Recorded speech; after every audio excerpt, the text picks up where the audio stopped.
The dim light of the living room flickered as the television played in the background.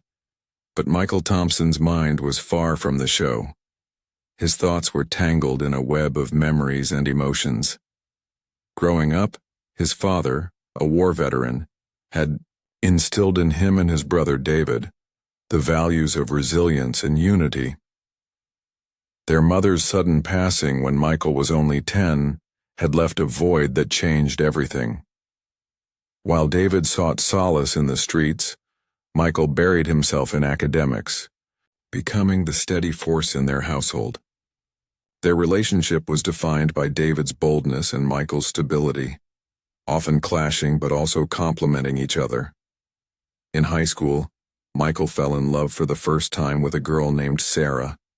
She was vibrant, intelligent, and shared his passion for literature. Their bond was profound, but it was short-lived. Sarah's family relocated to Europe, leaving Michael heartbroken. This early experience with loss shaped his cautious approach to relationships, making him deeply value commitment and trust.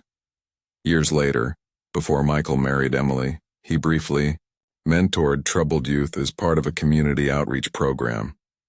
One boy, Alex, stood out for his brilliance but also his tendency to attract trouble. Michael's support helped Alex secure a scholarship, and though they lost touch over time, Michael often thought of those days as some of the most rewarding in his life. Alex would later reappear unexpectedly with news that would complicate Michael's world. During Emily's early career, they faced a financial crisis when a bad investment wiped out their savings. Michael worked multiple jobs while Emily pursued her MBA. This period of hardship strengthened their bond and highlighted their resilience as a couple. Michael often reminisced about those lean years, viewing them as proof of their enduring partnership, unaware of the cracks forming beneath the surface. One summer, Michael and David embarked on a road trip to reconnect. They visited their childhood home, shared stories of their late mother, and camped under the stars. On this trip, David confided details about his past that Michael had never known, including a near-death encounter during his gang years. This moment solidified their relationship, with Michael urging David to turn his life around, an appeal that eventually led David to leave his criminal activities behind. At a neighborhood barbecue 3 years before Emily's business trips became frequent, Michael met a man named Robert who worked in corporate security. Their friendship grew as Robert's stories of uncovering corporate fraud intrigued Michael. Though he didn't know it then, this connection would later prove invaluable when Michael's suspicions about Emily began to grow, setting the stage for truths he never imagined confronting. Michael Thompson sat in his dimly lit living room, the faint light of the television flickering against the walls. Though the show played on, his thoughts wandered elsewhere. Earlier that day, his wife Emily had flown to Florida for a business trip. Michael had always trusted her. Jealousy had never been part of his nature. But tonight, an unshakable unease lingered in his chest, gnawing at his sense of calm. The sudden chime of his phone broke his train of thought. Glancing at the screen, he saw the caller ID, David. "Hey, David," Michael said, trying to sound casual. "What's up?"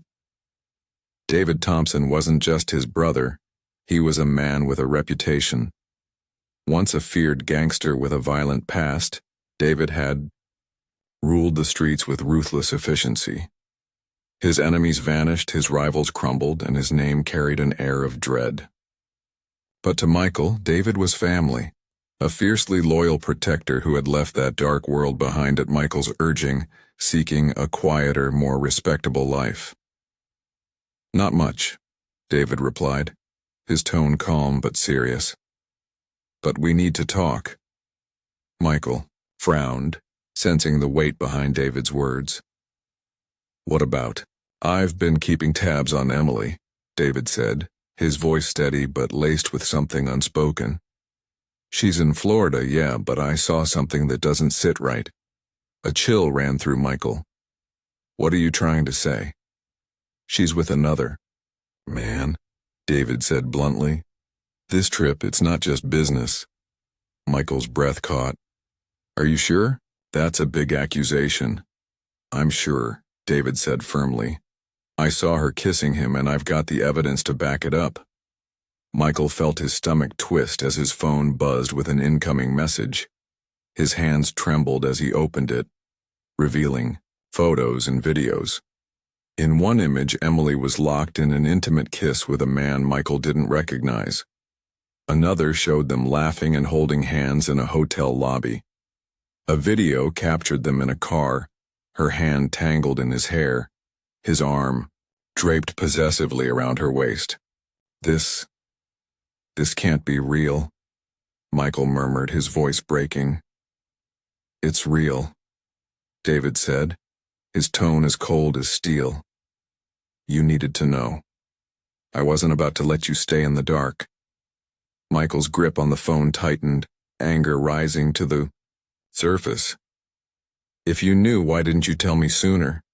I wanted to be certain, David replied evenly. You don't go throwing around accusations like this without proof. Now you have it. Michael's mind reeled, his thoughts a whirlwind of disbelief, betrayal, and rage.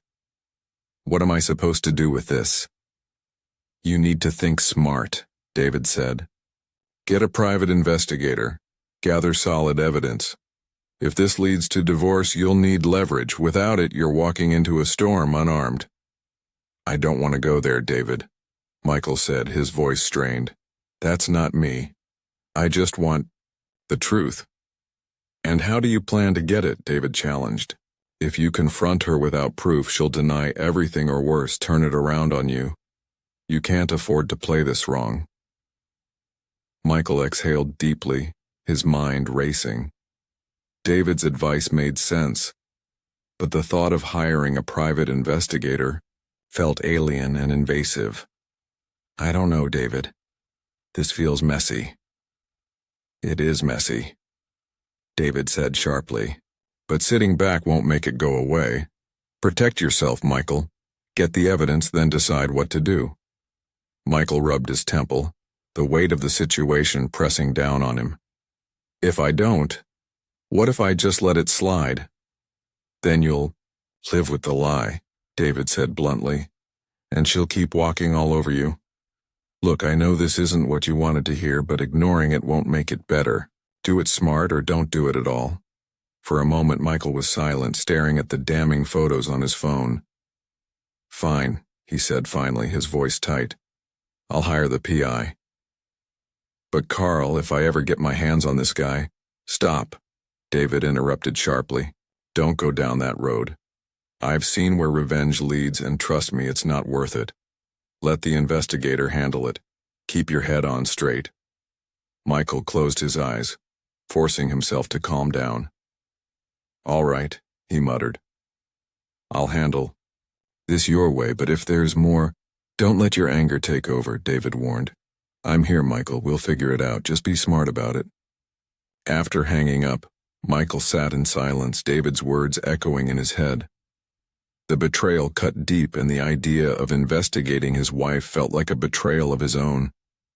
Yet the evidence David had provided was undeniable. His phone buzzed again, notifications piling up, texts from friends and one from Emily. Steeling himself, he opened her message. Miss you so much. Can't wait to be back home. Moments later, his phone rang. It was Emily. Michael hesitated before answering, forcing himself to sound normal. Hey, babe.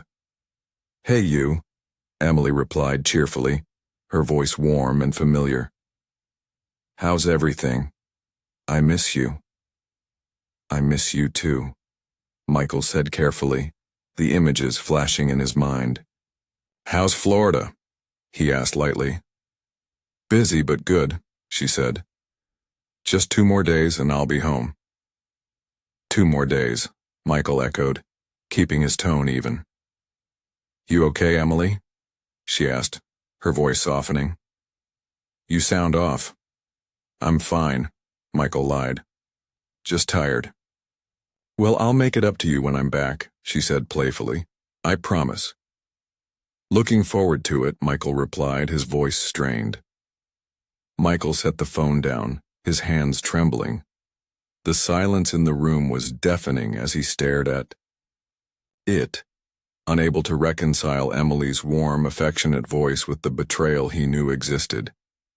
The images and videos David had sent were burned into his mind, each one a cruel reminder that their life together was no longer what he thought. Yet Emily's cheerful words, her loving tone, felt like she was still playing a part in the relationship they had built over the years. But now the illusion was gone. She had crossed a line and Michael couldn't ignore it anymore. All he could do was wait for answers, for clarity. 2 more days felt like forever. The next morning, determined to find the truth, Michael took David's advice. He couldn't sit in the uncertainty any longer. After some quick research, he found a private investigator named Frank who came highly recommended. By that afternoon, Michael was sitting in Frank's modest office, the smell of coffee and leather filling the air. Frank, a sharp-eyed, no-nonsense man, greeted him with a firm handshake and motioned for him to sit. "All right, Mr. Thompson," Frank said. "I've gone through your notes, but I need to hear it from you. What's going on?" Michael took a deep breath, struggling to put his pain into words. "My wife, Emily, has been traveling a lot for work. A few days ago, my brother told me he saw her with another man, kissing him. He sent me pictures and videos. I need to know, if it's true, if there's more to it. I just can't live like this, not knowing." Frank nodded, jotting notes on a pad. "Got it. We'll run surveillance and get you what you need. I've handled cases like this before. You'll get your answers." "How long will it take?" Michael asked, his voice tight with apprehension. "Could be a few days, maybe a week. It depends on her schedule, but I'll get you something concrete," Frank assured him. Michael handed over the retainer, his hands shaking. "I just need the truth. I can't make a mistake here." Frank met his gaze. "You're doing the right thing. Leave the rest to me." The next day, Emily returned home from Florida, all smiles and excitement. She greeted Michael with a warm hug and a kiss, acting as if nothing had changed. "I missed you so much," she said, her eyes bright. Michael forced a smile, keeping his tone even. "I missed you too. How was the trip?" "It was fine," she replied, cheerfully. "But I'm glad to be home." She leaned closer, her voice dropping to a playful tone. "I couldn't stop thinking about you.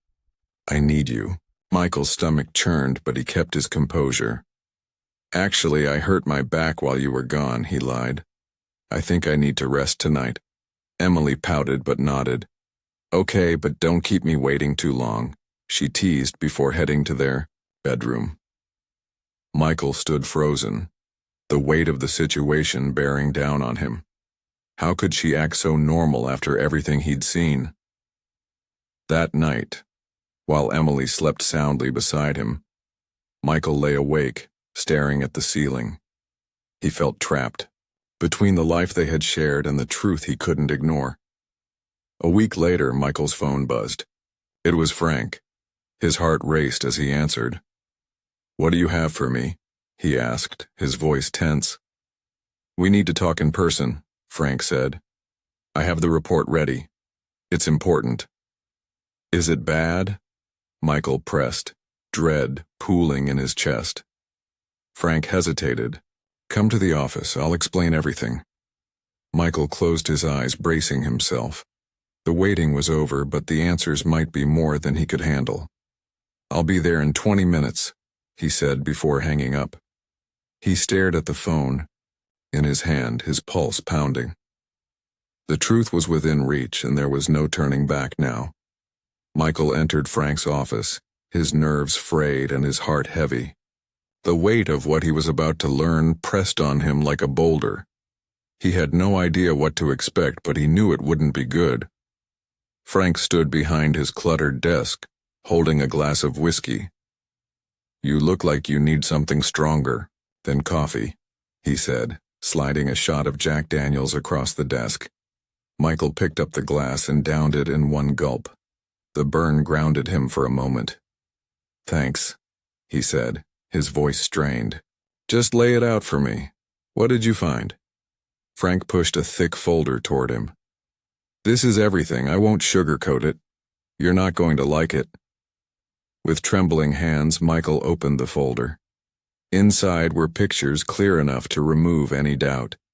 Emily was with two different men, Timothy Brown, her boss, and Alex Williams, the CEO. The photos weren't innocent. They showed closeness that couldn't be mistaken for anything else. Frank broke the silence. "She's not just cheating, Michael. She's involved with both of them, and not just separately, sometimes together. It's been going on for at least 2 years." Michael's breath hitched as he flipped through the damning evidence. Photos, emails, and explicit messages. The betrayal cut deeper than he could have imagined. 2 years, he whispered. How could she hide this for so long? Frank nodded grimly. She's been careful, but not careful enough. I found texts, emails, even videos. This isn't just an affair, it's a lifestyle. Michael's hands shook as he skimmed through the explicit texts and watched a short video clip. His stomach turned. The Emily he saw in these exchanges was a stranger, callous, unfaithful, and cruel. In one particularly painful message, Emily dismissed Michael entirely. "Michael's good with the kids and pays the bills," she wrote. "Why not keep him around? He's just a means to an end." Michael felt like the air had been sucked out of the room. She called him a loser. He muttered the words barely audible. She called me a loser. Frank leaned forward, his expression serious. I know this is a lot to process, but you've got what you need.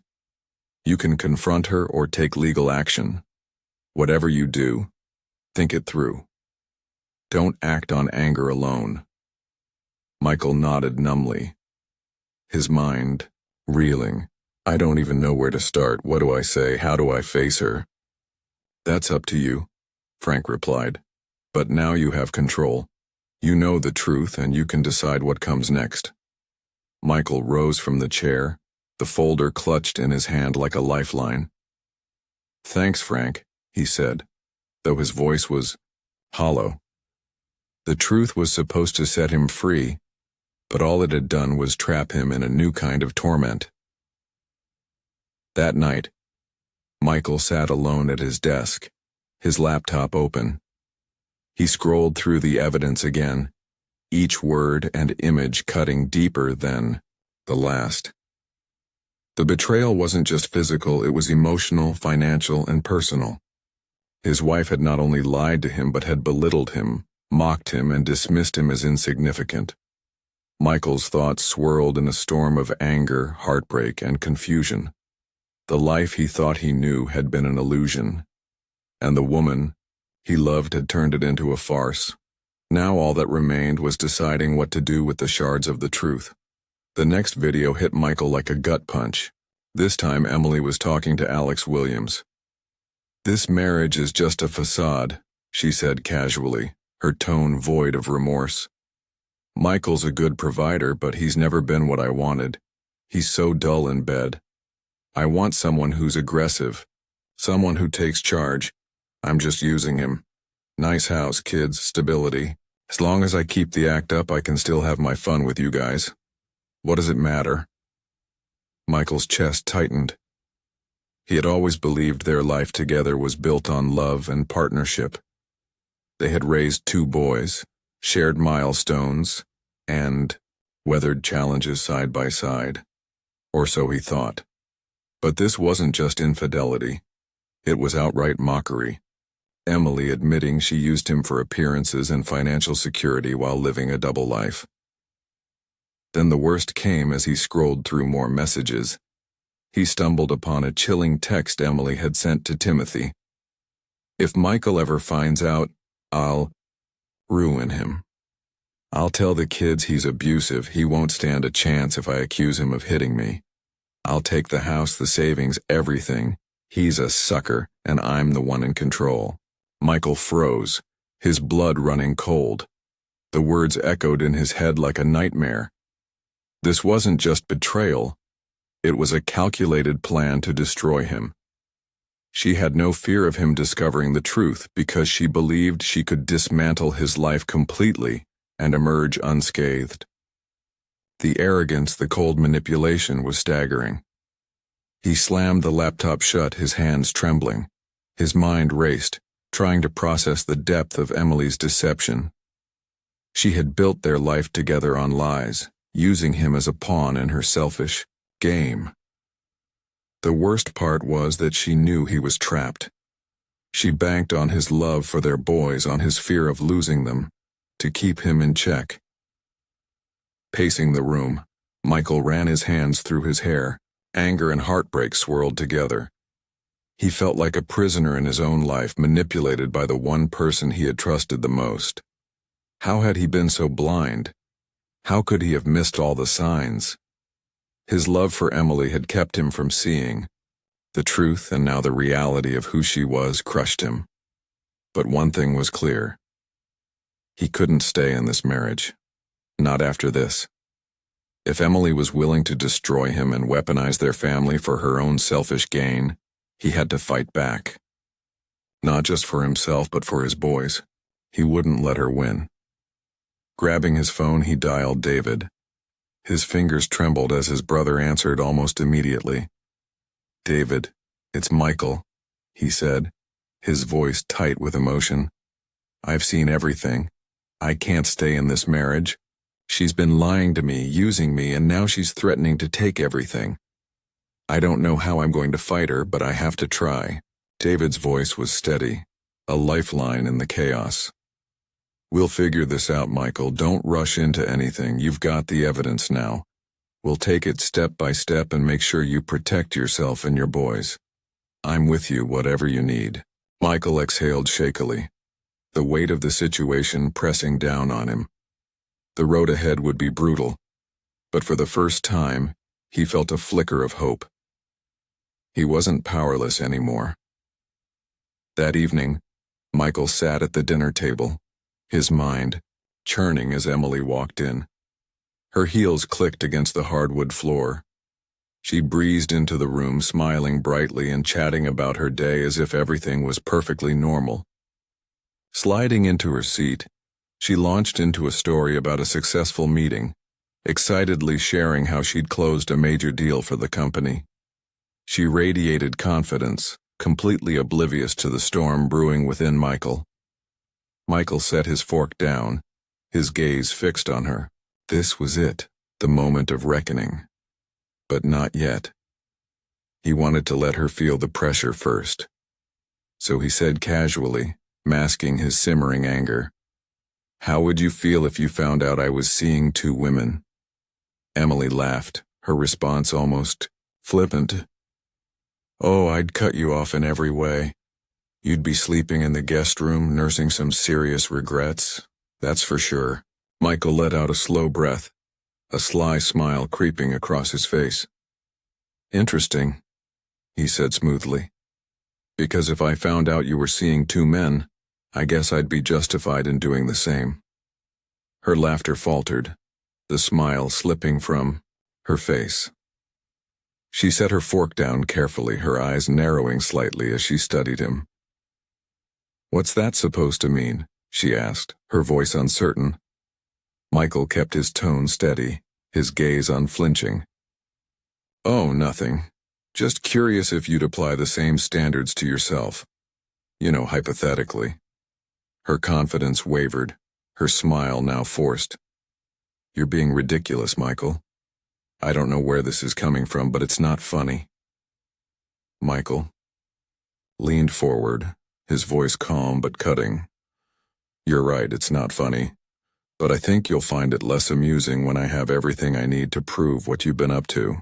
Emily's face paled, her eyes darting away for a split second before she forced herself to meet his gaze. "I don't know what you're talking about," she stammered, trying to regain her composure. "You're acting crazy." Michael shook his head, his tone light but laced with menace. "Don't worry, Emily. I'm sure you'll have a perfectly good explanation. I'll give you plenty of time to come up with it." She sat frozen, Her mask of confidence completely shattered. The cracks in her demeanor were obvious now, her fear palpable. Michael rose from his seat slowly, the chair scraping against the floor. As he stood, he paused, letting the silence stretch unbearably, then turned and walked out of the room. He didn't need to say anything more. Her reaction had told him everything he needed to know. The next day, Michael met David at a quiet coffee shop. They exchanged few words. Their mutual understanding filled the silence. The events of the previous evening played over and over in Michael's mind, but for the first time in weeks he felt a sense of direction. "I'm done," Michael said finally, breaking the silence. "I can't live like this anymore. She's crossed every line. It's time to take control." David nodded, his voice firm. "You're doing the right thing. She's been getting away with this for too long. You've got my support, and we'll make sure she doesn't walk all over you." Michael took a deep breath, grateful for David's unwavering presence. He wasn't alone in this fight. With his brother by his side, he finally felt ready to confront the lies, protect his future, and rebuild the pieces of his life that Emily had so carelessly shattered. Together, they would make sure she faced the consequences of her actions. Later that day, Michael and David met with a highly recommended divorce lawyer, renowned for his relentless courtroom tactics. The lawyer's sleek modern office exuded professionalism and authority, designed to intimidate and impress. It was clear this was the kind of place people came when they needed results, no matter the cost. Walking in, Michael felt a pang of unease. This was a step he never thought he'd take, but it was now his only choice. The lawyer, a sharp-dressed man in his 40s, stood to greet them with a practiced smile and a firm handshake. "Mr. Thompson," the lawyer said, his tone polished and professional, "let's get started. I understand we have a complicated case on our hands." Michael matched his handshake, his voice steady despite the turmoil inside. "Yes, I'm ready to move forward." They sat down, and the lawyer wasted no time. "Here's the plan. We'll file for divorce immediately, but I understand you also want to pursue an alienation of affection lawsuit against her boss and the CEO, correct?" Michael nodded firmly. "Yes. They enabled the affair. They knew what was going on and didn't stop it. I want them held accountable." The lawyer raised an eyebrow, clearly impressed. "That's a bold move, but it could work. To succeed, we'll need airtight evidence. I'll handle the legal strategy, but you'll need to organize your financial situation. We need a clear picture of your assets, liabilities, and income before we proceed." Michael hesitated for a moment, realizing how much he had trusted Emily to handle their finances. "I'll pull everything together," he said, running a hand through his hair. "Bank statements, investments, retirement accounts, whatever you need." The lawyer nodded, jotting down notes. "Good. The faster you get me those details, the sooner we can move forward. In the meantime, we'll prepare the divorce paperwork and the lawsuit." Michael leaned back in his chair, feeling overwhelmed but resolute. The betrayal had been devastating, but he was determined to fight for his future.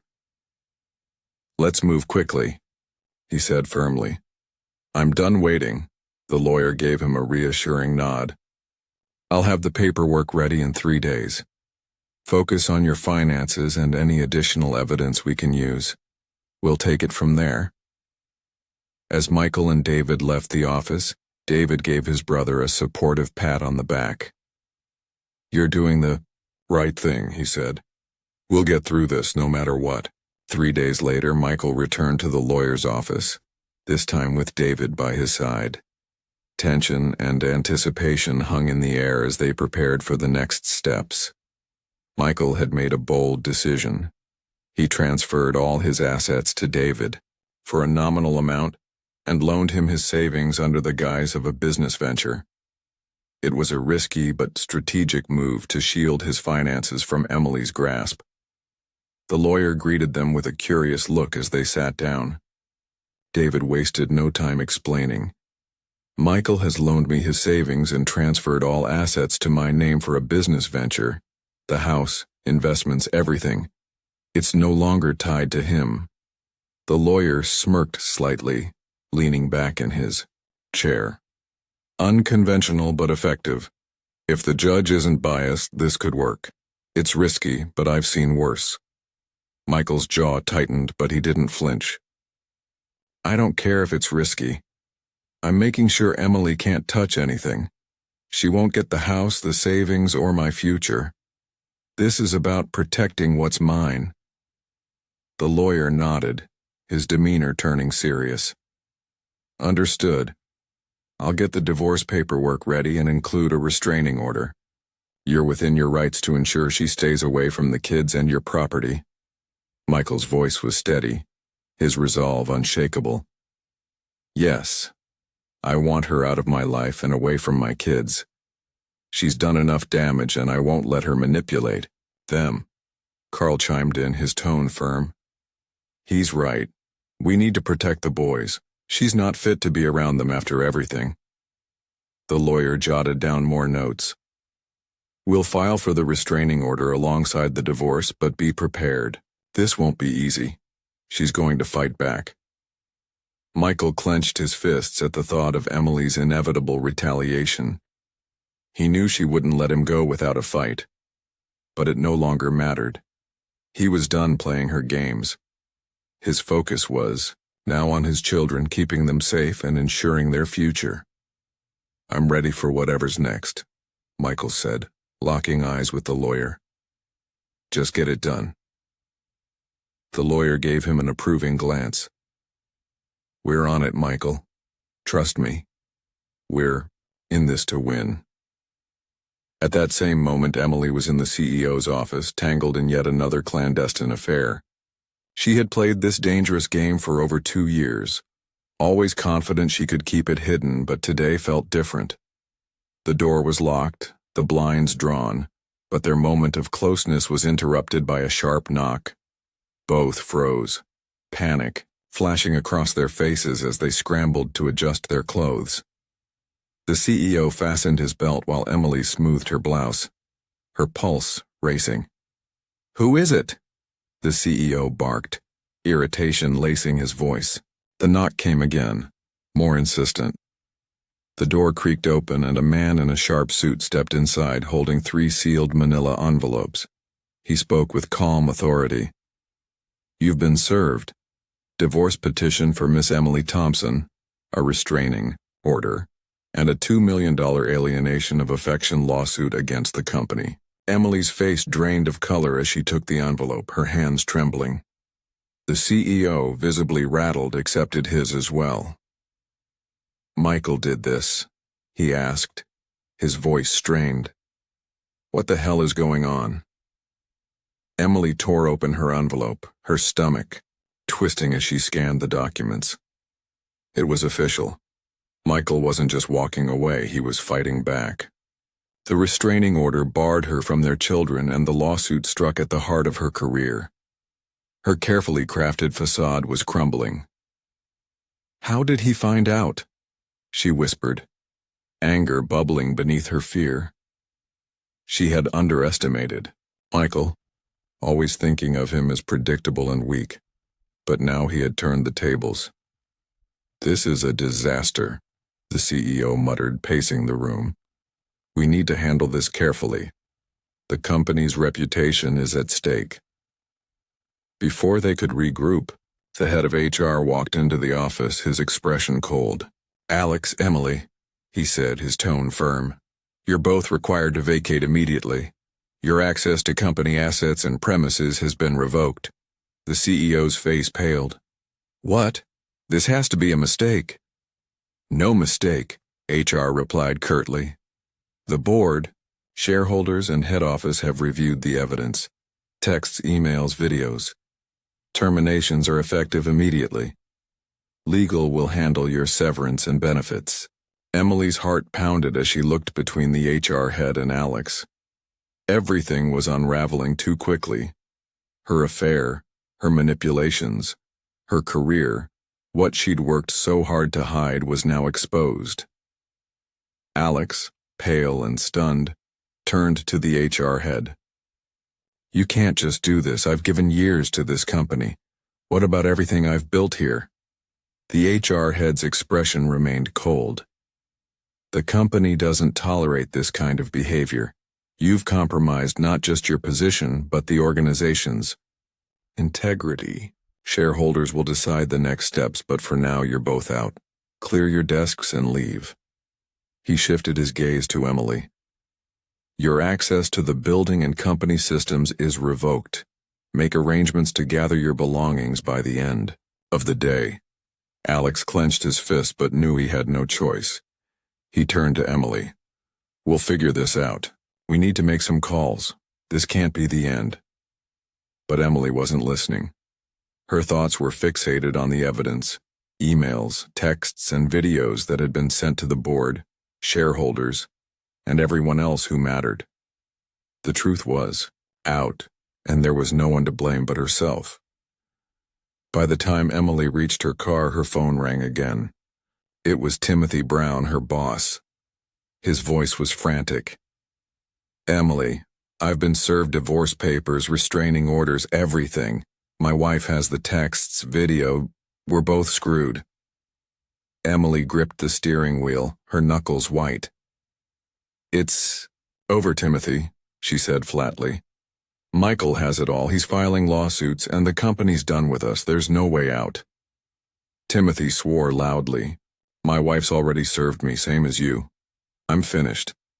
The weight of the situation hit Emily like a physical blow. It wasn't just her marriage crumbling. It was her entire life. Her career, reputation, and everything she had built were gone. She wasn't alone in her downfall. Alex and Timothy were suffering the same fate. By the end of the day, both men had received divorce papers and restraining orders from their wives, sealing their disgrace. Sitting in her car, Emily clutched her phone, staring blankly ahead. Everything was over. The lies, the betrayal, they had all come back to destroy her. Across town, Michael sat with David, watching the aftermath unfold. "It's done," Michael said quietly, his voice firm. "Emily was served. The company's reeling, and I've finally taken back control of my life." David nodded. "You did the right thing. Don't let her mess with your head anymore." While Michael felt a semblance of peace returning, Emily simmered with anger.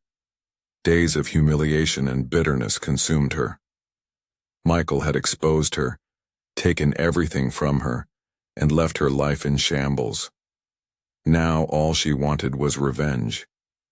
In Alex's dimly lit apartment, Linda, Alex, and Timothy huddled around a table, their voices low and urgent.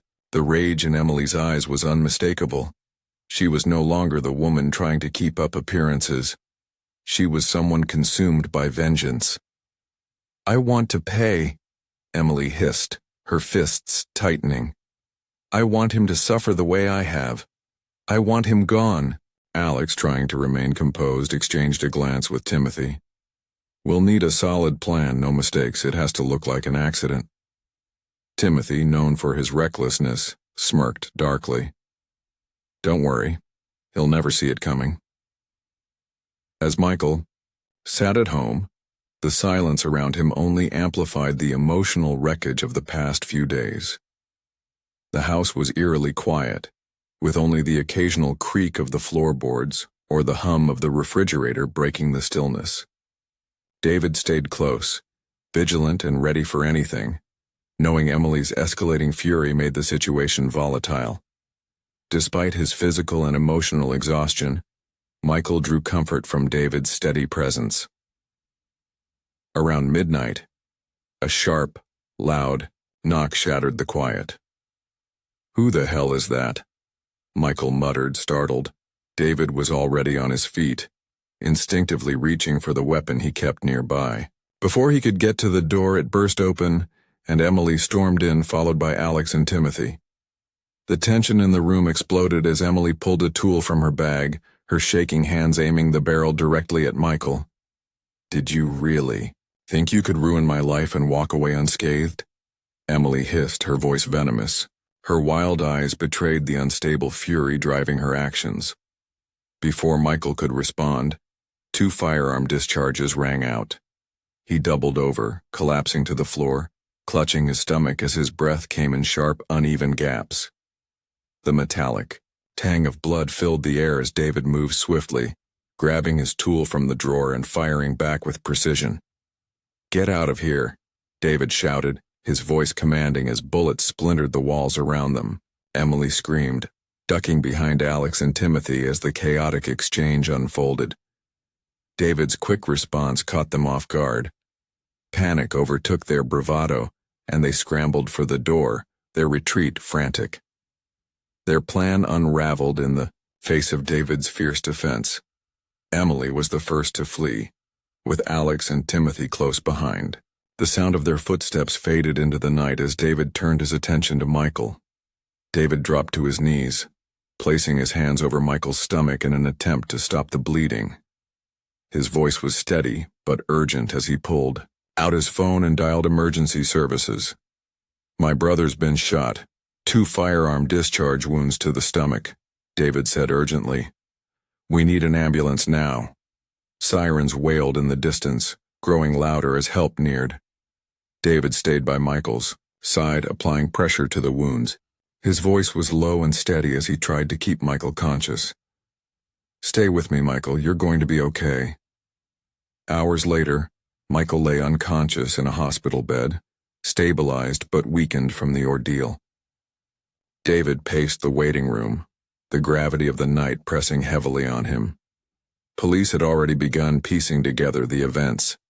Evidence left behind, coupled with neighborhood surveillance footage, gave them a clear trail.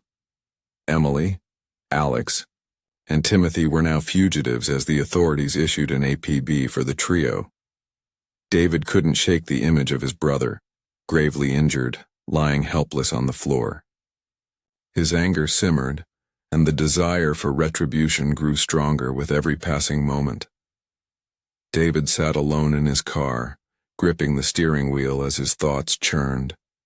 Emily and her lovers had tried to take everything from Michael: his life, his dignity, his family. They had crossed a line, and David couldn't let it go unanswered. Reaching for his phone, David dialed a number he hadn't used in years. A gravelly voice answered almost immediately.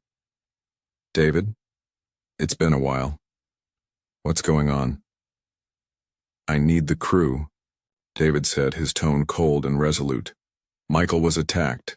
Emily and her lovers did it. We're going after them."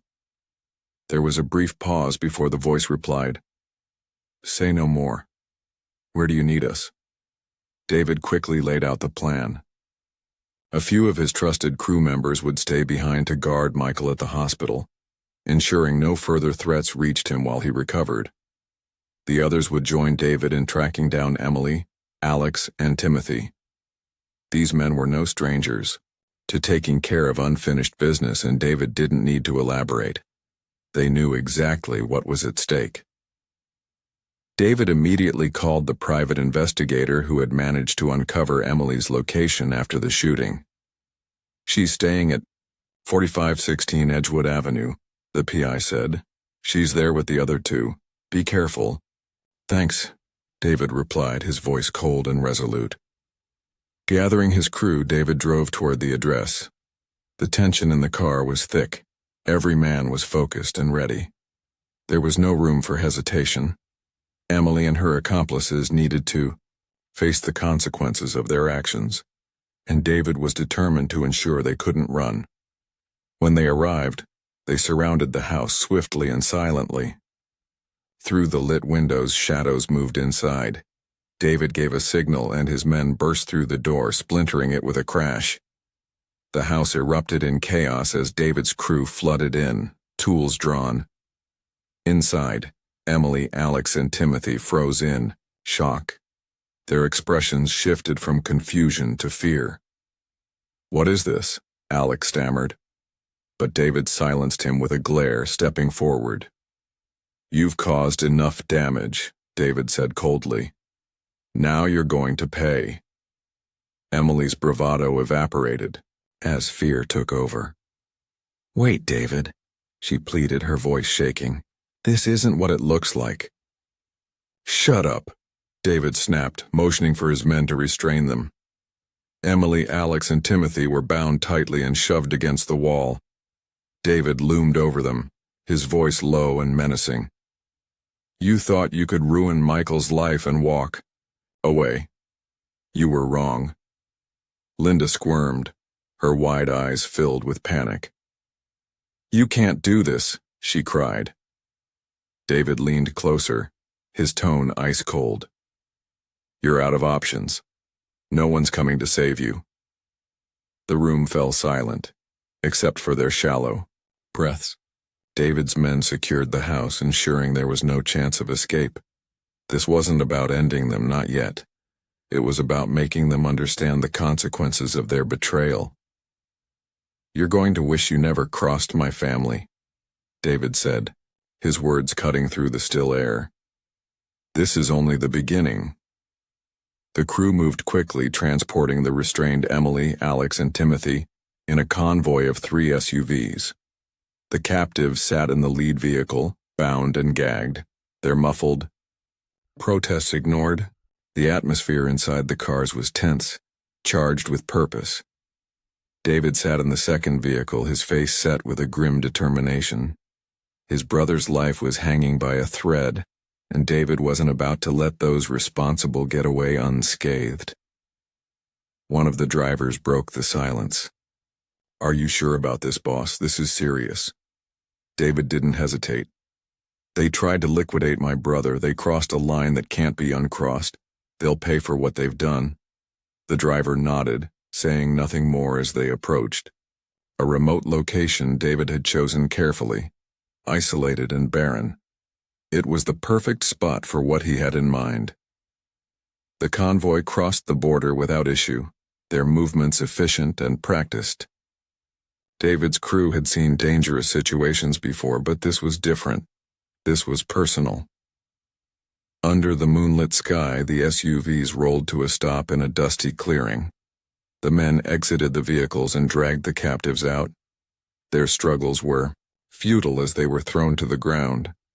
Emily, Alex, and Timothy knelt in the dirt, their wide, fearful eyes darting between David and his crew. David stepped forward, his boots crunching on the dry earth.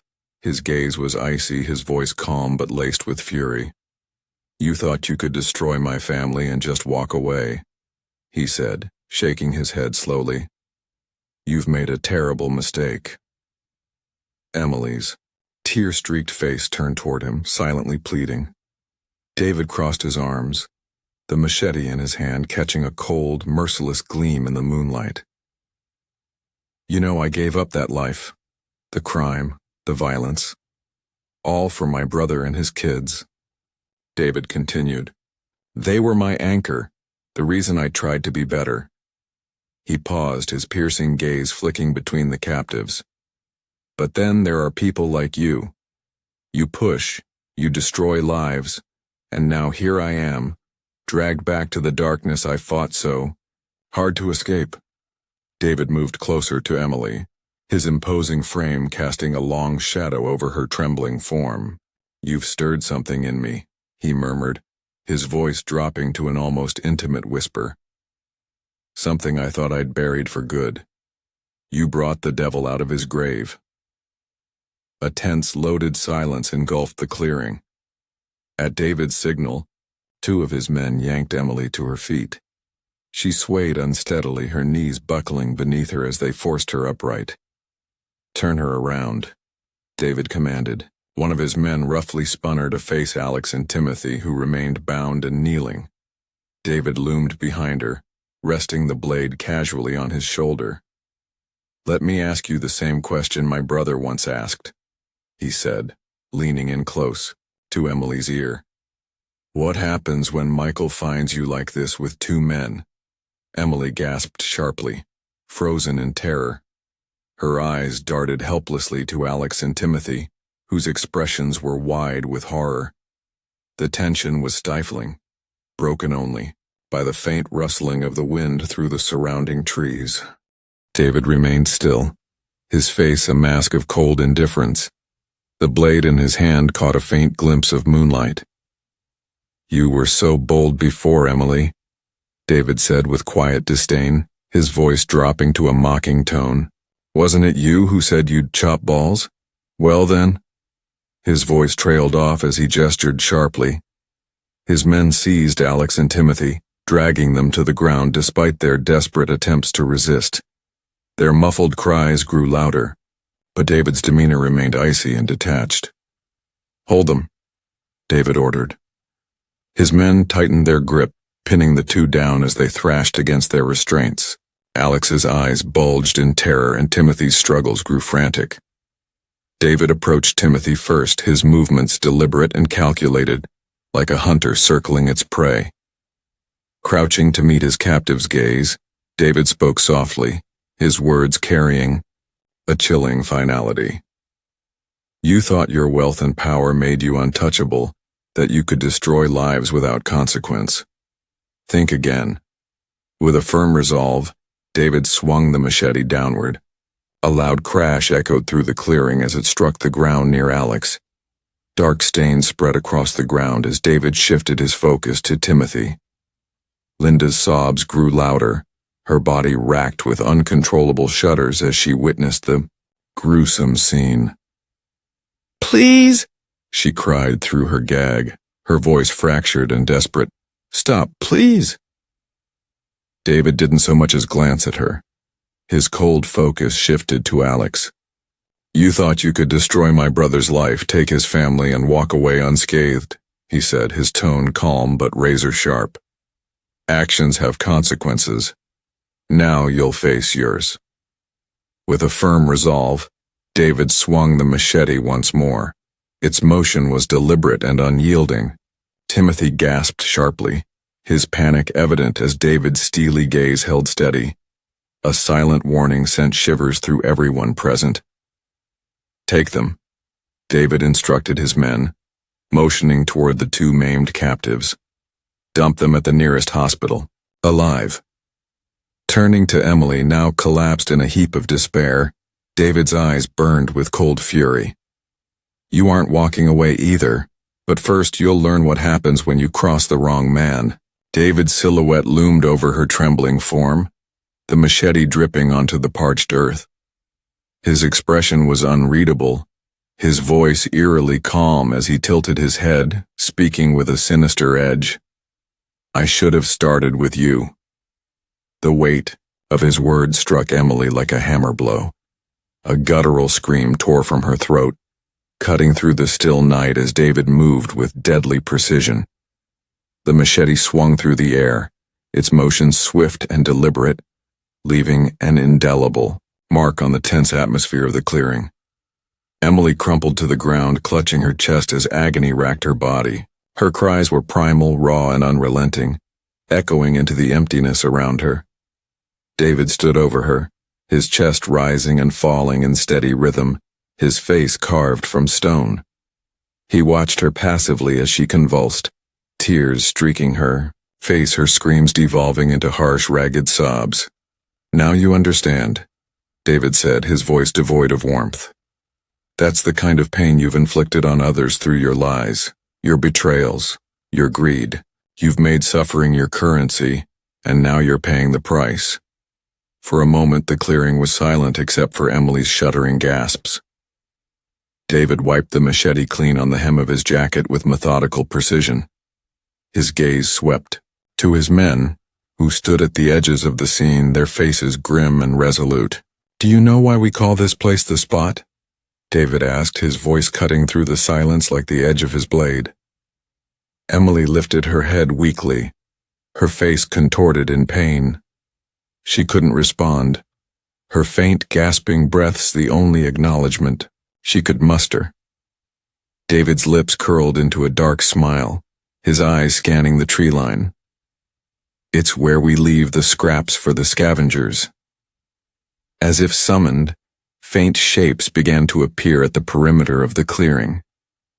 Jackals and coyotes emerged, cautiously from the shadows, their glowing eyes reflecting the pale moonlight. They sniffed the blood-soaked air, their low growls and yips building into a chorus of hunger. David jerked his head toward the vehicles parked in the distance. "We're done here," he said coldly. "Let nature take care of the rest."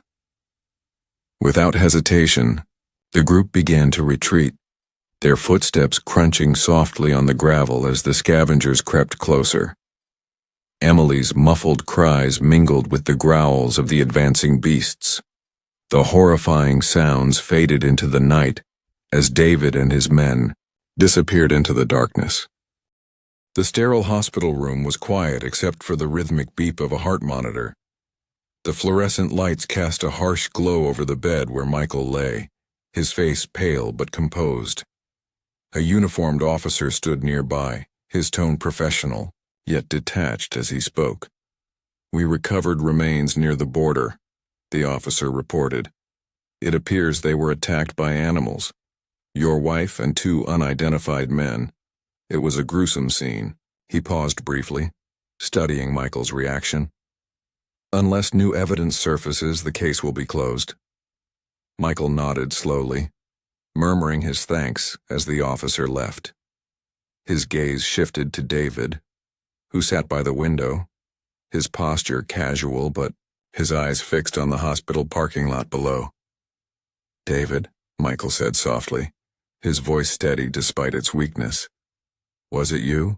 For a long moment David didn't respond, his focus remaining on the view outside.